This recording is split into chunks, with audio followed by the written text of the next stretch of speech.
A century ago, a gold-trimmed chair was made for pleasure. Then it was hidden away, as if it were a crime scene. Its existence threatened Britain's future, not with scandal, but with the collapse of trust in everything, from police to palace.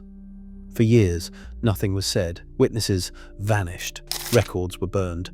One man's secret empire was erased from official memory. The powerful demanded obedience.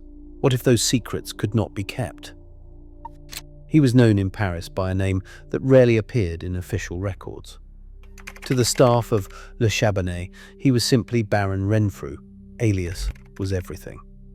Arrivals set off a quiet chain of preparations. Discreet footmen arranged for carriages to slip down Rue du Faubourg Saint-Antoine after midnight. The city offered what London could not: freedom from the rigid gaze of the court. What was being kept out of sight? Inside the labyrinth of salons and mirrored chambers, his appetite was talked about in guarded tones. The house kept a private register, never signed with a royal title, but always under an alias. Broken ledgers, preserved in fragments, show that same name alongside the city's most notorious financiers and artists. Ledgers point to pattern. Luxury became part of the bargain. Custom furniture arrived one season without explanation. Who ordered it, and why was it never described? He moved through that world in disguise. His circle included actresses, aristocrats, and diplomats, each bound by a strict code of silence and exclusion from the hidden life if they betrayed it. But shadows lengthened. Insiders began to whisper about lawsuits and threats of blackmail. The question was no longer only about pleasure. How long could a double life survive before someone, somewhere, decided to break the code? London's courts were not built for secrets.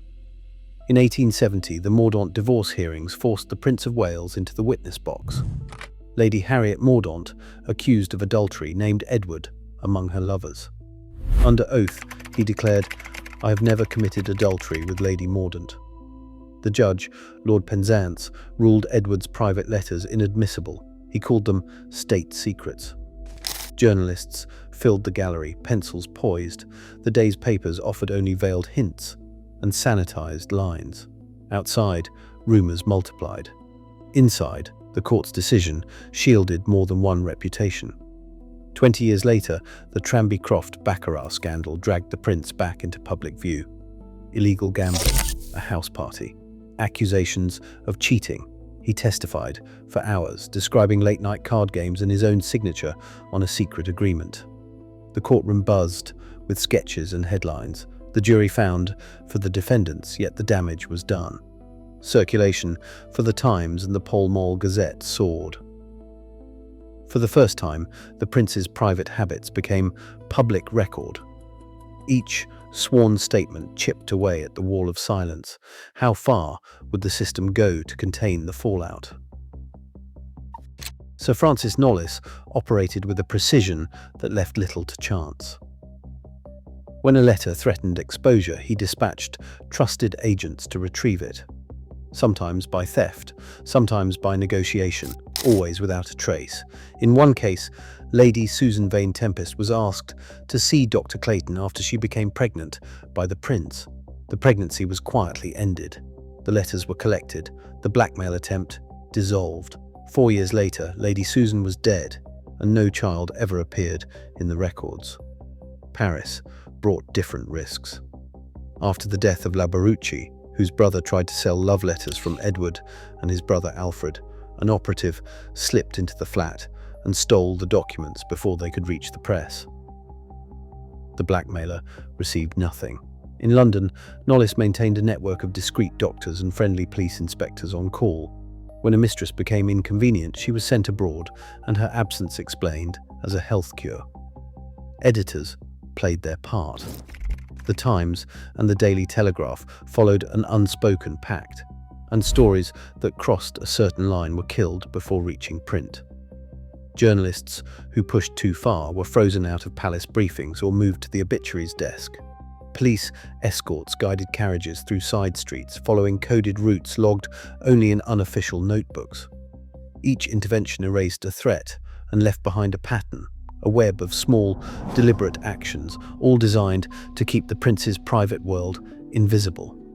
How far would they go to preserve that silence? The numbers alone strained belief. More than 55 documented relationships, actresses, aristocrats, courtesans. Each one a new risk. Each encounter another secret to be managed. Names flickered through ledgers: Lily Langtry, Daisy Greville, Alice Keppel, Hortense Schneider. Some received horses, others diamonds, and a few were given discreet apartments in Mayfair or Paris. Gift registers kept by palace accountants and by Parisian jewelers tell their own story. Bracelets inscribed with false initials, payments for silence, sudden transfers of property with no explanation on the books. Maintaining this double life demanded more than quick thinking. Every journey to Paris or to Biarritz was masked as a diplomatic errand or a health retreat. Official itineraries listed state dinners, but private notes revealed detours to Le Chabanais and to the Hôtel de la Paiva. Trusted aides booked entire railway carriages under assumed names. Police records, when they exist at all, use coded terms for routes and companions. The prince's appetite became a logistical operation. Schedules were built around secrecy and escape. The scale of the operation left traces in the margins: unexplained absences, sudden drops from guest lists, letters written in invisible ink. Each liaison required a network of fixers, from palace secretaries to foreign consuls, all working to keep the machinery running without a sound. The burden did not fall on one man alone. It rippled through the court, the press, and the police, forcing an entire system to bend around a single, unspoken truth. Who paid the price? Within days of Edward's death in May 1910, the corridors of Buckingham Palace and Marlborough House filled with the quiet urgency of official business. Royal archivists arrived early, armed with sealed orders and heavy ledgers. They moved from study to study, gathering letters, diaries, and files, some marked with nothing more than a red wax seal, others catalogued under innocuous codes that vanished from the inventory lists by nightfall. Handwritten instructions from the new king, George V, authorized the removal of entire boxes from private apartments. Gaps appeared in the royal archives, catalogue numbers were skipped, entries were crossed out in thick black ink. Correspondence with Alice Keppel and Lily Langtry disappeared. Biographers, searching for evidence decades later, found only empty folders and notations marked missing as of June 1910. The official record grew thinner by the hour. The story was not erased, but systematically reduced to silence, leaving behind only the faintest outline of what once existed. Silence is not absence. It is a deliberate cover. In a Paris museum, an object sits behind glass, labeled to curiosity from the Belle Époque. Visitors study carved wood and worn velvet. The placard offers only suggestion, no royal names, no scandal, just that sense of something withheld. Historians now follow the emptiness. They trace missing letters, ledgers that vanished, telegrams erased, and pages quietly excised from official biographies. Each blank is evidence. Evidence accumulates in what is not said. The press, the police, and the royal household each played a part. Editors were warned, detectives were briefed, files were locked away, power redirected public attention and protected private reputations. The object's path from private commission to whispered legend to museum label matters beyond Edward's lifetime. It shows how institutions can curate memory, shaping what is available to future generations. Memory is manufactured, then taught as fact. Privilege does not allow mistakes to remain visible. It allows erasures to endure. Still, traces survive. Letters resurface. Court records leak. That presence in a museum becomes a hint. Truth does not disappear. It waits to be found. Which stories will we choose to recover, and how will we answer them? Centuries later, the systems that protected power over truth still echo in today's institutions.